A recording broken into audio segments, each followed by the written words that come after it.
Hello, everyone, and thank you for joining us for our Classics Revisited webinar. We're going to let a couple people get in. I just let everybody in, so as they make their way in there, if you want to go ahead and change your chat panel to all panelists and attendees, that allows all of your fellow attendees to see any great questions that you may have going throughout the webinar. Today we are listening to Professor Michael Sugrue's reflections on the 20th century dystopian book, A Clockwork Orange by Anthony Burgess. We're going to give everyone a few more moments to log in and get settled.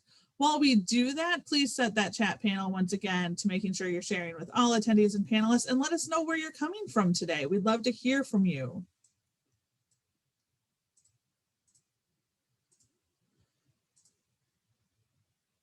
Published in 1962, Burgess almost made up language, and the violent acts he depicted made the book not really palatable for most of the general public. It slowly picked up speed, and then in 1971 became a film by Stanley Kubrick and started to be recognized for the classic that it is. We are looking at today's webinar as a give and take discussion about A Clockwork Orange, and would love to hear all of the great questions the professor's lecture may inspire. Today, once again, I have that great pleasure to welcome back Dr. Michael Sugrue to our ongoing webinar series, Classics Revisited. I know a lot of you know his background, but for those of you who are joining us new, Dr. Sugrue is a professor. He is a graduate of the Great Books program. He earned his BA in History from the University of Chicago and his MA, Masters of Philosophy, and Ph.D. in History from Columbia University. Professor Sugrue has taught at prestigious universities such as Princeton, Columbia, Johns Hopkins, and many, many more. My name is Christy Goebel. I'm a global marketing specialist here at Bibliotheca. And behind the scenes, we have my colleague, Mackenzie Crane, who will be helping out in the chat and making sure everything runs smoothly. We will be sharing the chat log with all attendees, so one final reminder to make sure you switch those settings to all attendees and panelists. That way everybody can see any great comments that you want to share with everybody else. Also, if you have specific questions for the professor, we will be taking those after his lecture. And please use that Q&A panel. It pops out separately. There is a like button that helps float the most popular questions to the top, so please use that feature if you see a similar question or something you just want answered. Once again, we are looking for today's webinar as a give and take discussion, and would love to hear all of the questions the Dr. Sugrue's lecture may inspire. With that, I am happy to throw it over to the professor for his lecture. Just a reminder, we did record the lecture on A Clockwork Orange previously, but Dr. Sugrue will be joining us at the end to take the live Q&A. Enjoy the lecture.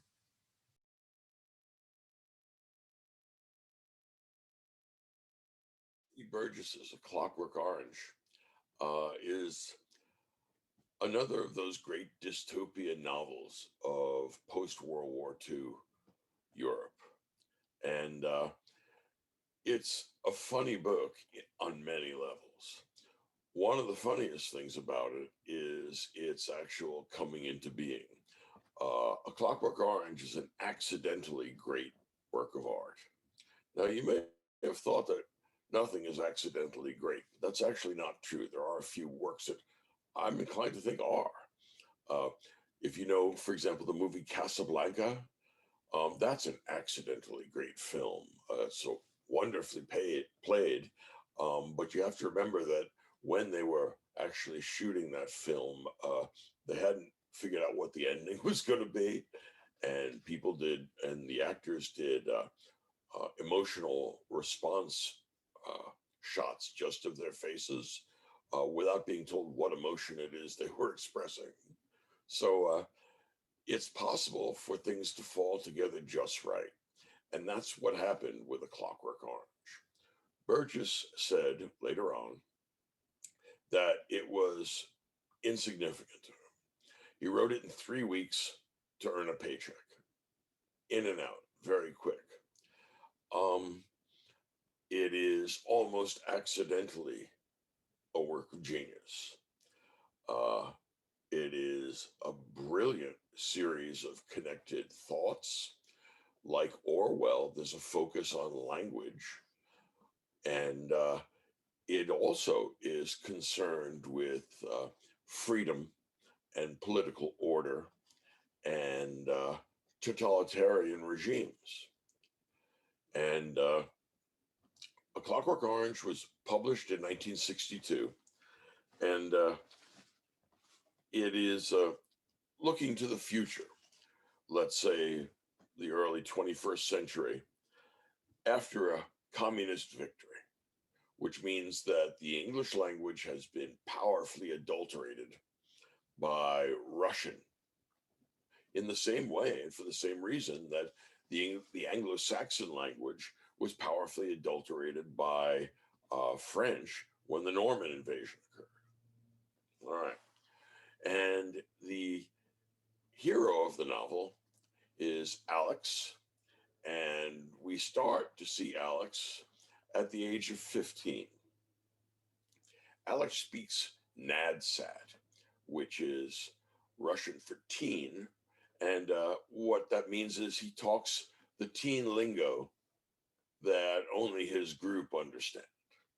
And the corruption and transformation that the English language shows here is a fascinating meditation on the connection between language and history.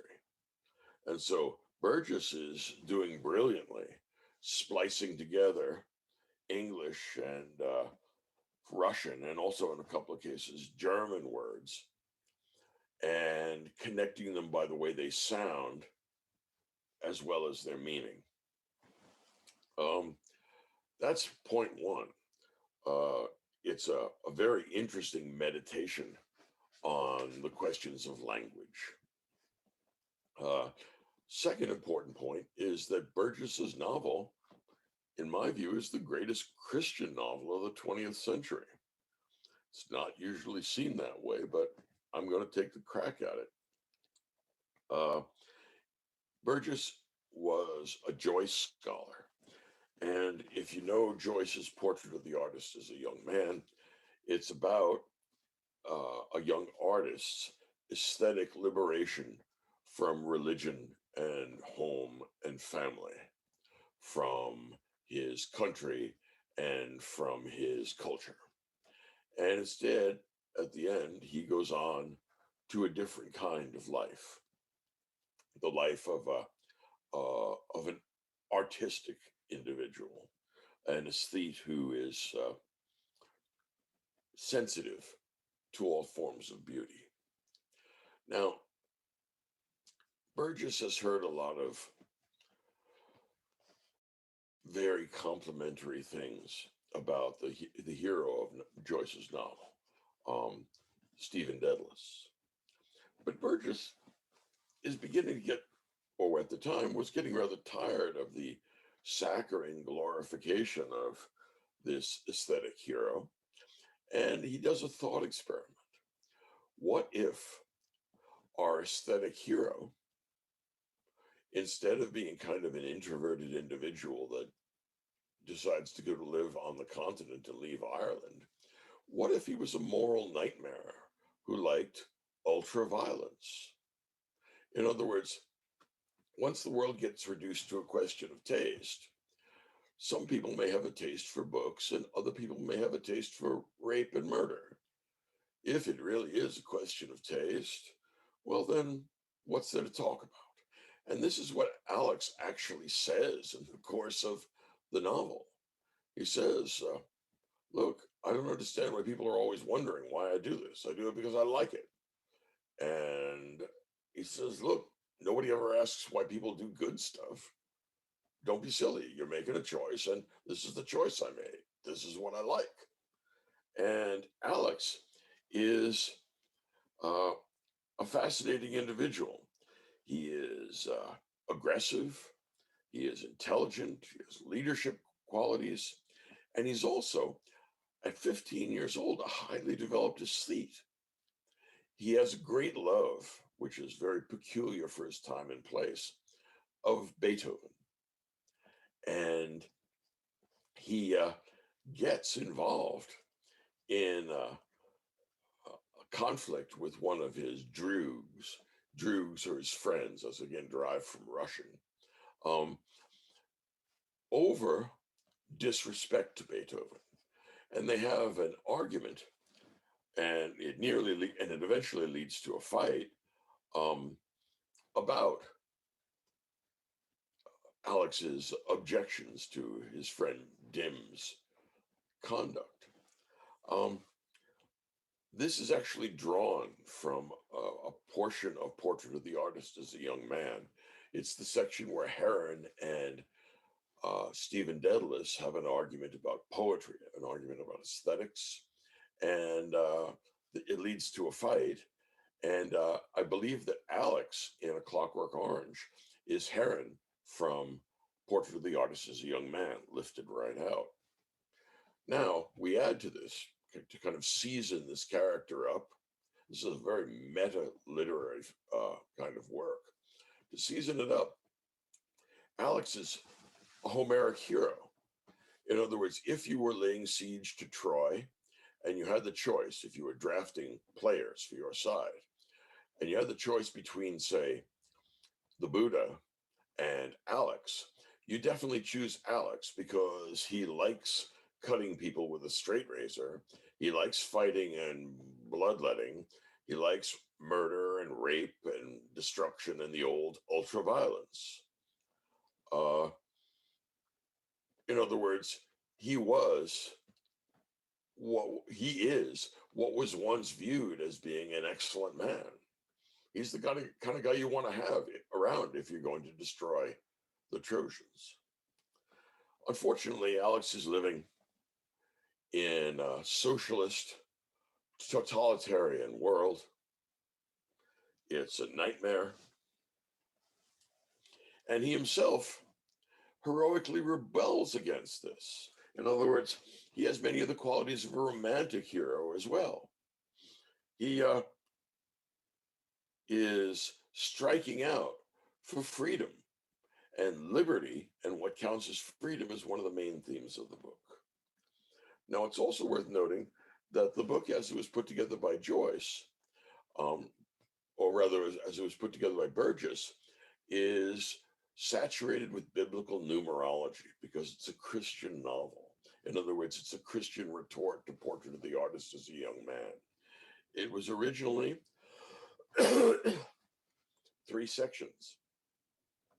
Each of the 3 sections was broken into 7 chapters. 21, 3 times 7, is the period of majority and of maturity. And this is when Alex has something like a conversion experience in the original novel. He gives up on the ultraviolence and the life of a criminal and settles down and prefers marriage and better conduct. The original American publisher didn't like it because he didn't understand it apparently and thought that it was a mistake. And because Burgess didn't really care about the work, he said, fine, publish it without, just write the check. And they did. Now, leaving out this transformation mutilates the book. It's like leaving out that last section of Dostoevsky's Crime and Punishment when Raskolnikov undergoes his conversion experience. Critics have had the same problem with both endings. It's discontinuous with and incomprehensible in terms of the earlier part of the novel. That's not a problem. That's the idea. All of these go back to the original conversion experience in Western literature, which is St. Augustine's Confessions. And the point of a conversion experience is that it's supposed to be a disjunction from everything else in your life. In other words, when St. Paul gets knocked off his horse on the road to Damascus, the idea there is that this is a permanently transformative experience. Well, if you don't believe in such a thing, it is hard to get your mind around it. But both Burgess and Dostoevsky did. And the reason why there's been a controversy about it is because when you leave this final transformation out, it mars the structure. 3 is a biblical number, so is 7, both advantageous and divine. Each of the 3 sections starts out in the same way with the same line. The question that's the line that starts each section is, so what's it going to be then?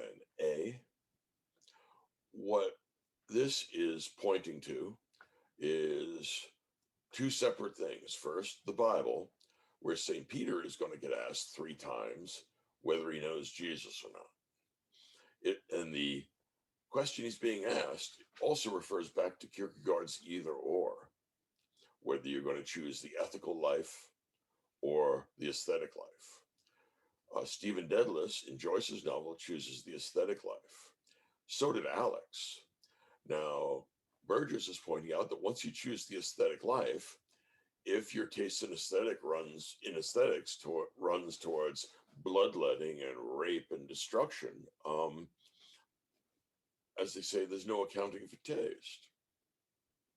So what he's doing is saying we need to have ethics trump aesthetics, that Joyce, and by implication Nietzsche, was wrong, and that in fact the aesthetic hero of Portrait of the Artist might easily be, and often is, a moral nightmare. Now, pushing in further, Alex gets arrested after many misdeeds, and then he's selected to undergo the Ludovico technique when he's a prisoner. This technique conditions him such that he's unable to engage in violent conduct. Once he has his free will taken away, he is released from prison, but he is not freed because he can no longer choose evil. He is mutilated because he is now no longer capable of the choices which defined human life. And he is beaten, ironically, by his former friends who have become policemen. He is attacked by a writer who's politically engaged, whose family, whose home he invaded, and his wife he killed. And eventually he's driven to suicide or attempting suicide. The government is embarrassed. The minister of Internal Affairs makes a deal with Alex. Alex's conditioning is reversed by some sort of medical intervention. And thereafter, Alex works for the government, and he is a part of the government, and he is more interested in ultraviolence and Beethoven than he has ever been. And the point is, of course, that the government that is now employing Alex, and also his former droogs, who are also criminals, it's driven by an overarching criminality, which itself is makes Alex's juvenile criminality pale in comparison. So the question of chapter 21 is the big question of the book. I think the book doesn't make sense without chapter 21. For those of you that know the movie version by Stanley Kubrick, he only was told about the 21st chapter after he had already written his screenplay, and he insisted that there not be any sort of redemption for Alex at the end. Kubrick's movie is strangely enough allied with Burgess's novel, in the sense that both are attacking the aestheticism of people like Joyce and Nietzsche. For Kierkegaard, Christianity is the most important touchstone in making his criticism. For Burgess, his criticism of Alex, the aesthetic hero, isn't derived from Christianity. It's derived from Plato. Those of you who know the movie, in Burgess's movie, Alex, who is of course Heron from Portrait of the Artist, he's forced to undergo the Ludovico technique. What does that turn out to be?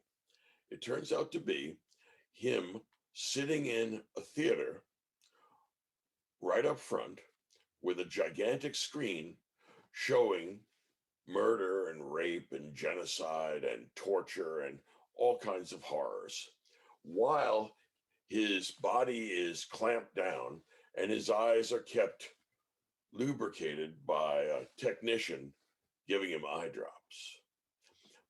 Back behind him in a booth are the psychologists conditioning Alex through the Ludovico technique.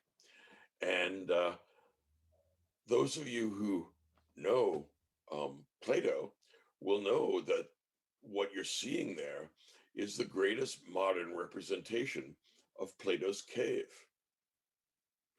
In other words, Alex is now in the realm of illusion. And this realm of illusion, it conditions him, and he takes it to be reality because it is actually controlling his conduct. But Burgess's point is that the dangerous poets of Plato's age are not poets in the age of Alex in the Ludovico technique. The dangerous poets of that age, which would be the 1960s, are the filmmakers and the video makers, because video has replaced poetry as the characteristic artistic form of our age. And as in the case of the poets and sophists and politicians who cast shadows on a screen, which the inhabitants of the cave thought was reality, this is what Alex's Ludovico technique amounts to. So this is Burgess's critique of behaviorism, but also of video and of the split of aesthetics from ethics in the poetry of his world, which is movies. So Burgess's movie is a Platonic critique of Nietzschean and Joycean aestheticism, in the same way that Burgess's novel is a Christian critique of that same aestheticism. It's the difference in their orientations that make the novel and the movie able to dispense with the conversion experience in the case of Kubrick's movie, because it's Platonic. It doesn't need to have that Christian conversion. On the other hand, the novel itself is clearly Christian, and the point is that what's it going to be then? You're going to choose the aesthetic life or the ethical life, the aesthetic life or the ethical life. At the end, even Alex chooses the ethical life over the aesthetic life. And of course, this brings into relief many of the funny parts of brilliant wordplay here. Alex is the hero's name. And of course, if you look at the Latin, it's alex, no law. And that's not an accident. All right. Alex moves from having no law to accepting autonomously a moral law. And what that means is that he's undergone a conversion which is discontinuous with his early life. And in that respect, the antecedents are things like Pascal's Night of Fire, or maybe even Coltrane's A Love Supreme.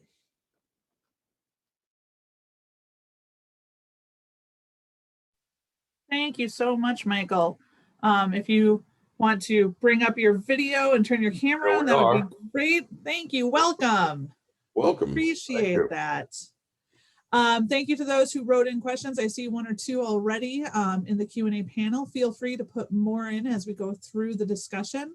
I also received a couple from our registration, so I'll make sure to ask those throughout.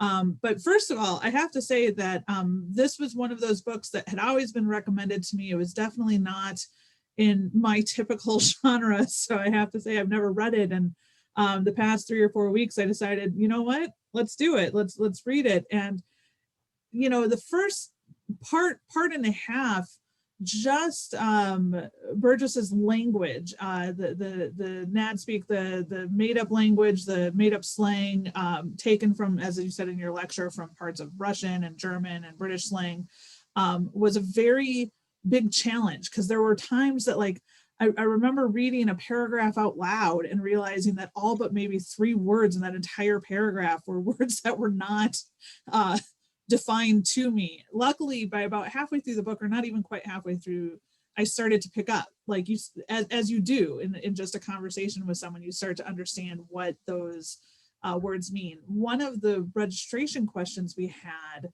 was, I would love to hear your thoughts, Michael, about the language use in regards to the book. Why do you think that, I have some theories, but why do you think that Burgess really chose to almost create his own youth language that actually changes throughout as Alex goes on his journey too? That was another thing I really picked up as I read it. Well, that's a great question. It's important to remember that Burgess was a Joyce scholar, apart from being a novelist. And he's been listening to all kinds of praise of Stephen Dedalus, the aesthetic hero in Portrait of the Artist as a Young Man. And understandably so, because it's a beautiful and evocative work, but it contains within it the genuine possibility of great evil. Because when everything becomes aesthetics, well, then the difference between Gandhi and the Marquis de Sade is just a question of taste, right? There's really nothing to argue about. One person likes kindness, the other person likes evil. Well, okay, I you know, it is a question of taste, but my sense is that it's probably more than that as well. So Burgess is saying, suppose your aesthetic hero, instead of being a kind of bookworm like Stephen Dedalus, suppose he's an active man and something like an ancient hero, marooned in a 21st century society. So his language reflects the world he lives in. And that's one of the things that I thought was so powerful. He's taken that Joycean ear for language and applied it in ways that are wonderfully interesting and complicated. For example, the word for order, in the sense of telling someone what to do, is Soviet. Mm-hmm. And what it encapsulates there is his idea that the Soviets won the Cold War and that their influence is found in the language. So NADSAT is great. How many of you can talk to a lot of the influencers on the net? I mean, I'm talking here about people that are 40 and up, like me. Mm-hmm. I mean, every group develops its own in language, but one of the things that's best about the novel, as far as I can see, is that Burgess has a great ear for it, and he's quite ironic about it. One of the questions that I had started to realize, especially in the first part of the book is probably ultimately the most graphically laid out, because that's just kind of going through all of the violence, the ultra violence that Alex and his group does.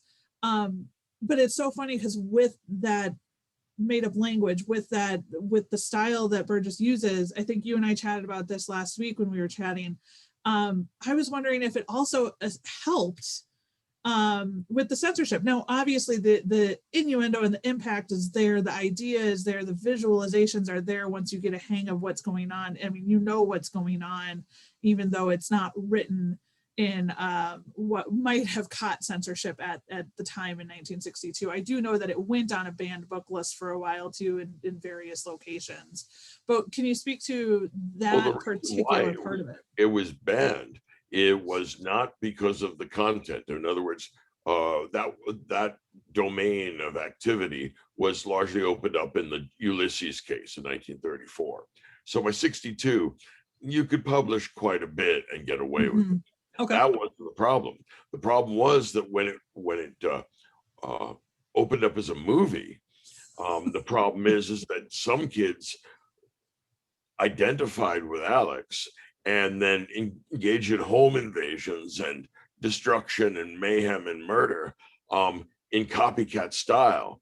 And in that sense, it's like Goethe's Sorrows of Young Werther. I mean, here's a great work of art, but for God's sake, you're not supposed to carry it out literally. It's a kind of thought experiment. And, you know, neither Goethe nor Kubrick wanted that result. So that's why it was banned. Right, the book was banned when the novel was banned, and the reason why it was banned is because it was actually seeming to incite evil, which is a mark of an extraordinary piece of work. Yeah, and I one of the articles that Kenzie has goes through some of that history for sure, and I do know that Kubrick also asked for it to be taken off the shelves, taken out of theaters when he started seeing, because that was never his intention either. He was going off of the visualizations that are in the book. Yeah. Moving over to one of the questions that are coming from our audience is, does this support the concept of absolute truths and a fundamental moral base? Well, it depends on what perspective you're taking, but in a broad general sense, yes. What Burgess is driving at in his 21 chapter Christian novel is the idea of redemption. That Alex is a kind of everyman, but latent within the evil that comes with human nature. It's kind of Augustinian in that sense. There is also the potential for improvement. And like they say, every sinner has a past. And it's certainly, if it's possible for Alex to mend his ways, it's possible for all of us. So it's a hopeful Christian novel. Now, it's Kubrick's movie is Platonic, and it's much more ironic because you don't get that redemption at the end. Instead, Alex's antisocial antics lead him to government positions, which suggests that all of our strictures, both moral and political, all our restraints are the product of illusions created by the people back in the booth. So it's a kind of Platonic critique. When you talk about it was interesting re-listening to your lecture, because of course we recorded this a number of months back, and then I was re-listening it to prepare. And the Christian impact is something that, like, I was looking at it more, and I suppose it's always who reads it and how you read it for sure. Because I was looking at it more as like just the ethics of moral choice, in the sense of like how, for the larger population, the greater population, how Alex is choosing and Alex's friends are choosing to utilize their time, and the choices they're making at the beginning of the book are probably not the best choices. However, you take that to the other side, and he goes through this technique, and he goes through this conditioning. And I know that the argument in the third part, especially when he goes with the team and the author of A Clockwork Orange in the novel itself, it's one of those that, like, they're almost taking his choice away because they're arguing against what the government did. So no matter what, Alex, as much as he's almost an anti-hero because you don't want to root for a kid who's doing this ultra violence, you're almost forced to root for him. And it's nice to see that final circular where he can keep making those choices. Like they healed him, they fixed him, but on the same hand, he is now choosing, and it just shows you the power of that choice. Well, choice is what it's all about. there's an implicit conception of human nature in Burgess's Christian perspective, and also in Kubrick's Platonic perspective. But he is suggesting that there's a deep moral root here. And I think that Burgess is looking to critique the likes of Nietzsche or Freud or any of the late 19th, early 20th century thinkers that approached life from a non-moral perspective. Okay. Right. I think, and in some ways, I mean, even though he comes later, the same critique will apply perfectly well to Foucault. So shifting the thought process, because I could probably talk about the whole moral choice and what was taken away and or forced to take away from Alex, but we do have, and I had one of the questions too, and you touched a little bit on your lecture, we do have a couple questions regarding that 21st chapter, that elusive 21st chapter. The question that came in from Dennis, one of our attendees, is having read the novel when published minus the 21st chapter, the primary theme for me seemed to be absolute necessity of free will, regardless of how that will was expressed. So no matter how vile Alex may be, he still stands as a champion of personal freedom.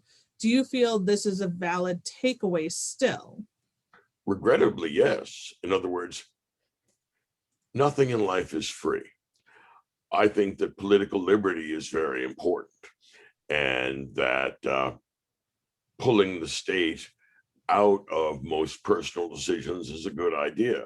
The problem is that the price we're going to pay for freedom is that some people are going to misuse their freedom.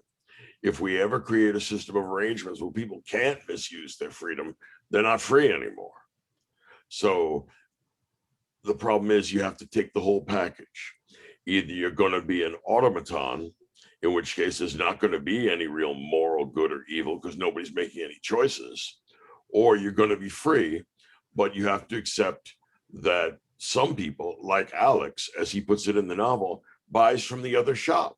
He says, look, there are two shops, one that sells good stuff, one that sells bad stuff. You folks like to buy from the good shop. I buy from the other one. What's there to talk about? So yeah, he's, for a 15-year-old, he's done a lot of musing on the nature of free will. Yeah. One of the things I found interesting is the book that I checked out, and I checked it out from my local library for those of you who are attending, was one that was published in 1986, and it has an intro by Burgess himself, which mostly talks about the fact that it was really only in America that the final chapter was not published. And of course, he goes on to say that it was definitely not one of his favorite works of art, but because of the film, it tends to be there. But that one of his number one questions from people who had read the whole thing and then watched the film was like, why was that taken out? So it's an interesting thought process behind the importance of an author's overall, thought. One of the questions that we also have about that final chapter is, do you think the novel is a Christian novel without that last chapter? No. Well, no. I think that it still has lots of Christian themes, like Christian numerology, and that either or choice that begins each of the three sections. So what's it going to be then? A. So it's all about free choice. Now, it doesn't have a Christian conversion experience, so it's an incomplete Christian novel. It's also but it's also not an aesthetic novel, because he doesn't have any aesthetic transformation the way Stephen Dedalus does at the end of Portrait. So I think that as Burgess himself put it, without the last chapter, it's a fable rather than a novel. Okay. Moving on to one of the greatest impacts, and maybe it's because I am such a fan of classical music. It's something I grew up with. It's something, and music overall, no matter what era you listen to, what type of music you listen to, the whole aura of music is emotion. Like, I mean, whether it's instrumental or lyrics or whatever, you have the emotion. I have the theater background that basically said, if you can't say it, you sing it.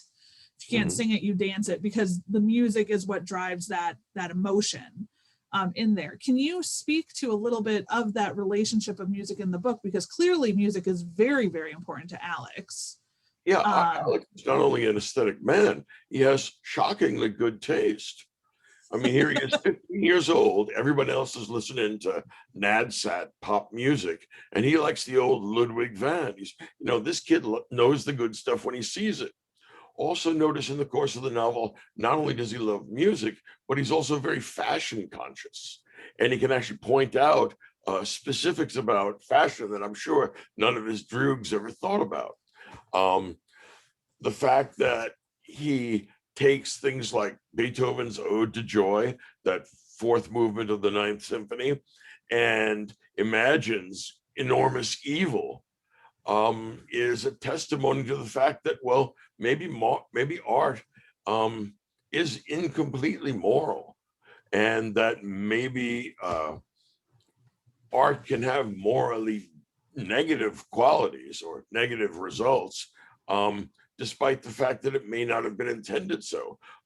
If we remember back to Werther, the young people committing suicide, and the same thing happened with the movie, I would be inclined to think that Alex is, he's the best example of a young, non-moral person. And music is what shows that to us. He knows the good stuff, and he likes to take that. And in the Kubrick movie, the power of the music will knock you down. I mean, even independently of the action, but when he merges the action, for example, ballet with a gang rape, that is just such a mind-altering experience that you can't imagine how violence and beauty can be so connected. But then again, when you stop and reflect upon it, there is such a thing as beautiful violence. If you've ever watched, for example, Muhammad Ali box, those old tapes, I mean, it's beautiful to watch, and he's very good at what he does, and yet what he's doing is beating people up. So the amorality of art may be one of the big themes. So and this just came to me. We have another question, but I'm going to put it to the side for just one moment. Relating to music, because we rarely, you and I rarely talk about the movie forms of these books, but I think in this sense, Kubrick's is so visual with what Burgess wrote, and it really is what kind of got the novel to become the classic that it is, and more people reading it. But it's a funny thing that you said that, because Kubrick did put a lot of those classical music and classical scores to the ultra violence that was happening. Yeah, right. Whereas in the book, you got a sense in one of the chapters, when he goes to lay in his bed after the first night of doing the ultra violence, he listens to Ludwig van, and you can see, he tells you what he's imagining while he's listening to this great symphony. And then later there's another scene with him and the two women in his same bedroom to that same music with Rossini. Yeah. Do you think that even if they hadn't played the music behind the movies, that he would still potentially have an adverse reaction to it, because that music for him were those violent scenes in his head? That actually is a very interesting point. Yeah, I might be inclined to think that you're right, that his connection of pleasure and violence is an association he makes through music. And in the larger sense, since Alex is a sort of everyman, and we're all being conditioned by a kind of general Ludovico technique with Hollywood and video and all the things that we import into our brains, Alex seems to exemplify the dangers of participating in such a culture, but also the dangers of being spun out and not included in such a culture. Alex is, in some ways, he's the best possible alternative to what both Kubrick and Burgess are gesturing at. In other words, they both have a normative conception of human nature, and Alex is constructed so as to be the inverse of that. Yeah, yeah. Well, and it just goes to show, like, music is so powerful, and I love that both Burgess and then Kubrick in the movie followed that hit. I mean, one of the things that, you know, a lot of doctors and family members are told to do for Alzheimer patients is play music from some of their favorite memories, because music will just bring those memories back, or that feeling back, because it has that. It's the same with a scent. It's one of the heightened senses. That's a very interesting idea. Yeah. Yeah. So moving forward, one of the questions I saw pop up briefly in the chat panel, and I just managed to find it, make sure if you have more questions to be throwing them into the Q&A panel, I'll see those faster, was the story also a comment on Marxism? It was a comment on socialism, which suggests that socialism is antisocial because it erodes people's freedoms. Mm-hmm. And look, that's true, but you have to take that with a grain of salt.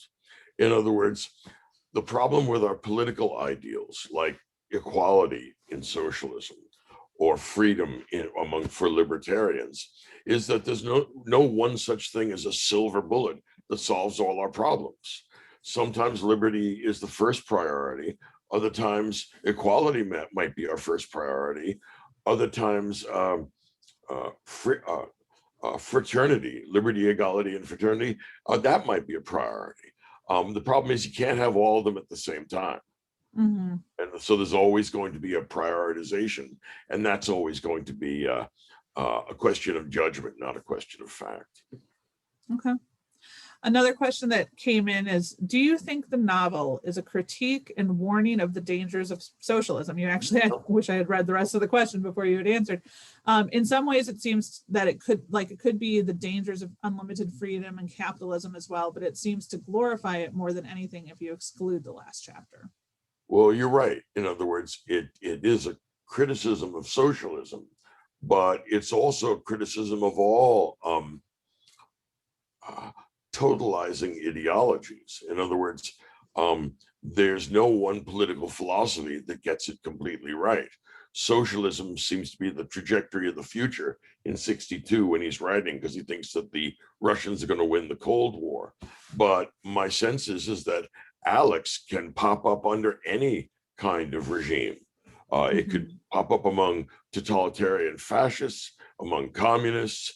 Sociopaths, regrettably, are sprinkled everywhere. Yeah, well, that's been proven time and time again throughout world history. Yeah. We have another question touching on the music and fashion that we were just talking about. The punk movement in the late 70s seemed to reflect many of the attitudes of Alex in the novel's Droog culture. Do you feel there was an active influence at work in this? Well, I remember the 70s more or less. And yeah, I think that there was a turning your back on polite society. There was a kind of separate insular quality, but also the idea that dancing could turn into a kind of offensive action, which is what a mosh pit is, right? Maybe that's a kind of wedding of violence and art, which is an interesting thought. On the other hand, maybe it's not. Maybe it's just a metaphor for our political life. Finally, let's see. So one of the things I wanted to touch on that I found very interesting, but I wish that there was almost a little bit more depth to it, was the title itself, A Clockwork Orange. Now, this was never really, I was surprised, this was never really like talked about in the movie whatsoever. It was really glossed over, non-existent, when it seemed to really be an impactful thing in the book, where Alex goes into a house raid, essentially sees a title page of something that author was working on at the time entitled Clockwork Orange, and it just sticks in his head, and it's brought up in the second part while he's thinking of it, and then it's brought up again obviously when he ends up in that same household again. I found it very interesting, but I had to look up more to the point. It was explained a little bit more in the third part of the book, but could you touch on that, especially for those who might be listening that have never read it? There's an old Cockney phrase, queer as a Mhm. clockwork orange. Someone that was strange was an odd connection of two incompatible things, clockwork and orange, inorganic and organic, or mechanical and free, okay, because it's alive. I mean, Mhm. I don't know that I would choose an orange as my first choice for symbols of freedom, but for symbols of life and organic juiciness, I guess that's okay. I think what he's doing is saying, look, you're going to have to make that either or decision. You're going to be a mechanism or you're going to be a human being. But the price you pay for being a human being is letting other people be human beings. And that means allowing the occasional emergence of an Alex. So decide who you are and what you are, decide what you want to be, but also calculate the price. You might have a mechanical world where Alex and his ilk are not able to do evil, but that means that good people are no longer going to be able to do good either. Yeah. Well, and I found that very interesting. I feel like the movie rushed this a little bit in the third part and his relationship with the author, because it really starts off as just almost like a fatherly figure to him. And you almost start sensing that Alex is starting to feel regret, which especially because he still has that mechanical sense about him. He can't imagine what he did to this author and his wife and everything. But in the movie, I feel like it was a little rushed. What I found very interesting, though, is that the author, the character of the author in the Frank in the book is very much like, well, this, when you went against your will, you're not able to choose. This is wrong of the government. And yet he and his partners, especially after they figure out who Alex is and what he did, almost take away that same choice from him, but in a different way, by pretty much forcing the boy to try to commit suicide because of the music and that relation. The movie seemed to really like push it as though that was their plan all along. I didn't quite get that same sense of the book. No, I mean, it's discuss that a little more bit? open-ended in the book. Yeah. It's something that is very visual, and that's, I think, why Kubrick rushes it, so he can get you to that scene where he snuffs it. And I think the background idea is that becoming a mechanism and adopting a mechanical view of human nature destroys art. Yeah. And so the price we pay for perfect peace and perfect harmony is not only the inability to make moral choice, it's also the stifling of creativity. Yeah. And it's the destruction of aesthetic experience. So that's the price we have to pony up if we really want to stop things like Alex from happening. Otherwise, we have to accept the imperfectibility of human nature, which I think is one of the smartest of the Christian doctrines, because it's the only one that requires no faith at all. Just have a look at the 6 o'clock news. One final question, which doing a quick read of it sounds like a great question, and we'll end on this one. But how can violence be an articulation of free will? I mean, isn't it free will a rational one? How can Alex be bad and be free and not think that he is being part of a chain of cause and effects? That is a wonderful question. Okay, here's the deal. There are two competing conceptions of freedom. One I would describe as German, the other one I describe as English, meaning Anglophone. The English conception is freedom as liberty, which means you're free when you can do whatever pops into your head, whatever you want to do. In that sense, the dog is free of the chain. Okay, there's another conception of freedom, which is freedom as autonomy. What that is freedom as setting rules and regulations for yourself on the basis of your free thought, and then conscientiously obeying those rules. All right. And Alex is free in the sense that he's at liberty. Right. And that's the kind of freedom that they're discussing here. So when you import what I would call the German Kantian idea of freedom, that you can't be irrational and free at the same time. The Anglophone tradition that comes from people like Locke or Hobbes, in fact, thinks you can. So I think you're right. I think you have a much better conception of freedom, the idea of making rules for yourself and then obeying them conscientiously. I think that it's a good point to make that what we call liberty is often, and perhaps always, enslavement to your libido. Mm-hmm. Interesting. Well, thank you so much, Michael. I appreciate your time with us today. It's been very enjoyable. And we look forward to the next one. I believe we're doing Brave New World next time on June 13th. So that'll kind of end our dystopian discussions with the professor. It has been a very interesting and thought-provoking conversation. If you are enjoying the Classics Revisited series with Professor Sugrue, as I said, we are continuing the series this year with our next webinar being on June 13th with Huxley's Brave New World. So continuing that dystopian discussion that we've done with 1984, A Clockwork Orange, and Brave New World, along with talking about John Stuart Mill's utilitarianism. We have also set the next 6 books to be discussed throughout the rest of the year with the professor, so be sure to keep an eye on our website for dates and times of those webinars. If you do enjoy today's webinar, Bibliotheca is continually adding to our virtual event lineup. We invite you to view all on-demand and upcoming events online at bibliotheca.com and then navigate to our Insights and Trends blog to take a look at the different topics that we discuss with librarians such as yourself, as well as authors and Professor Sugrue. Make sure you subscribe to receive webinar updates by navigating to the bottom of any page on our website and hitting subscribe. Finally, as you exit today, a wonderful survey will pop up for some feedback regarding the Classics Revisited series. We love to hear how you feel about the series. We love to see what you think, as well as any suggestions for potential books that we can bring up in conversations. Just a reminder, we will circulate the chat log and links to resources in our follow-up email, as well as on our website to find this on demand. It will be on YouTube, so if you do have patrons interested in viewing this discussion, feel free to share the YouTube link when we publish it. Thanks so much, everybody. We appreciate you taking a work break with us. We hope it was enjoyable, and we will see you next time.